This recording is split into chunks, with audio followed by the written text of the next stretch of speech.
Copy and inspiration అనేది తేడా ఏముంది అంటే, ఇన్స్పైర్ అనేది కాకుండా ఎవరు ఉండలేరు. ఎందుకంటే ఒక్కసారి మనము చిన్నప్పటి నుంచి పెరుగుతున్నప్పుడు ఆటోమేటిక్గా మనకు ఉన్న సెన్స్ తోటి ఏదో ఒక దాన్ని చూసి ఇన్స్పైర్ అవుతూ ఉంటాం. ఎందుకంటే ఇన్స్పిరేషన్ లేనిది లైఫ్ అనేది ఉండదన్నమాట.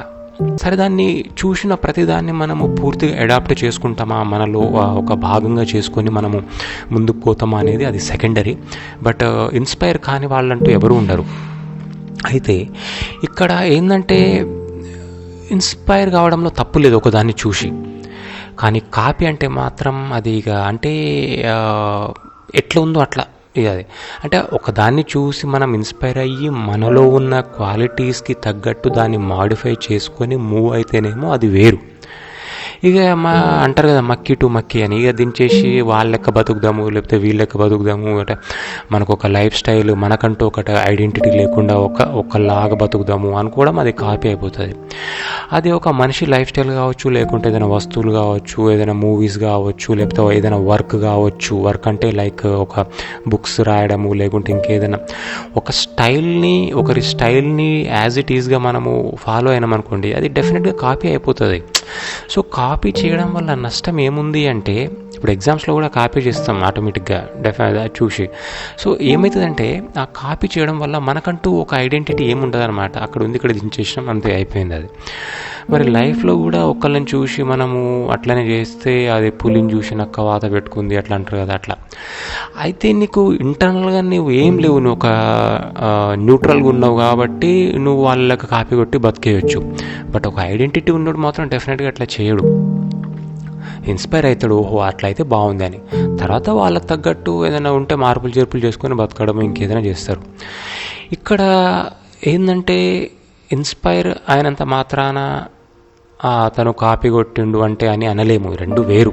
అప్పుడు అనుకునేది అనమాట నేను ఇంతకుముందు, అతని లెక్కన ఇది కూడా చేసిండు కదా. వర్క్ అంటే ఏదైనా మూవీ చూసినప్పుడు ఆ మూవీ అంటే మూవీస్లో కూడా చూడండి, ఒక్కొక్కసారి ఏంటంటే యాజ్ ఇట్ ఈస్గా సీన్ కానీ ఏదైనా దించేస్తారు. కొన్నిట్లో ఏంటంటే దాన్ని తీసుకొని కొంత మాడిఫై చేసి అది వీళ్ళకు తగ్గట్టు కొన్ని మార్పులు చేస్తారు, అది ఇక్కడున్న నేటివిటీకి తగ్గట్టు. సో అట్లా డిఫరెంట్ అనమాట.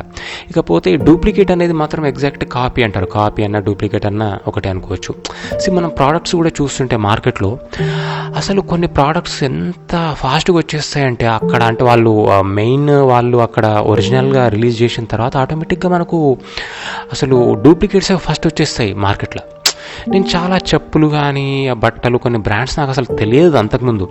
ఇక నేను చూసిన తర్వాత ఈ మధ్య అంటే ఈ బ్రాండ్స్ ఇన్నాళ్ళు వేసేది ఫలానా అంటే ప్రతి వాళ్ళు బయట వేసుకొని తిరిగేది ఈ బ్రాండ్లకి ఈ డూప్లికేట్స్ అన్నట్టు అర్థమైందనమాట.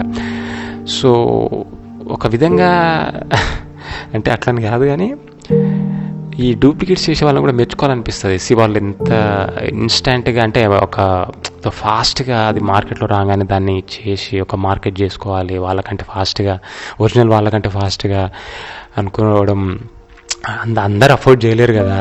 సో వాళ్ళ కోరికలు తీరుస్తేందుకు వీళ్ళు డూప్లికేట్ చేయడము. సో ఎనీవేస్, ఎవరి స్టైల్ వాళ్ళది. బట్ సో ఇన్స్పిరేషన్ ఈజ్ డెఫినెట్గా అది ఉండకుండా అయితే ఎవరు ఉండరు.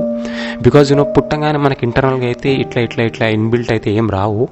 ఏదో ఒక దాన్ని చూసి మనం ఇన్స్పైర్ అవుతుంటాం. సో ఇన్స్పైర్ కావడంలో తప్పు లేదు. బట్ ఆ ఇన్స్పిరేషన్ని పూర్తిగా తీసుకొని అందులోనే యాజ్ ఇట్ ఈస్గానే అట్లనే ఉండాలి అనుకోవడంలో మన ఐడెంటిటీ పోతుంది అంతే. సో ఐడెంటిటీ కావాలనుకున్న వాళ్ళు మార్పు చేసుకోవాలి, లేదు అంటే they can live on, no problem. Thank you.